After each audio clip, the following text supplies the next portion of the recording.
तर चला बघूया आजचा वर्स्ट एक्सपिरियन्स. तर आम्ही लंच करण्यासाठी आज निघालो वाशीला, महाराष्ट्र लंच होमला. तिथे गेल्यावर गर्दी होती म्हणून थोडा वेळ बाहेरच आम्ही थांबलो. आत गेल्यानंतर स्टार्टरला आम्ही ऑर्डर केलं क्रॅब लॉलीपॉप आणि भरलेलं बोंबील, आणि मेन कोर्समध्ये आम्ही ऑर्डर केलेलं पापलेट थाळी आणि सुरमई थाळी. मी पूर्ण थाळी खाऊ नाही शकत म्हणून त्यांच्यामध्येच थोडेसे पीस घेतलेले.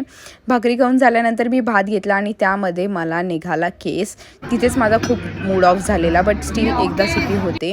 आणि त्यांनी मला चेंजही करून दिलं, पण त्यांनी माझे सर्व फिश फेकून दिले आणि त्यांनी फक्त मला ग्रेव्ही दिली आणि त्यात काहीही पीस दिले नव्हते. त्यात वर्स्ट एक्सपिरियन्स म्हणजे की धीरजच्या ताटातही 2 केस निघाले. आधी एकदा झाल्यामुळे तो खूप जास्त भडकलेला. तुम्ही या जागी असता तर तुम्ही काय ॲक्शन घेतली असती? लोकांना वाटेल की मुद्दामून केलं, तू बरं झालं बिल पे केलं. Paid guys, paid. 10% दिले, ते पण आम्ही घेतलेले नाहीये. 10% ऑफ. स्क्रीनशॉट देतो ना तुला तो पण. Worst experience.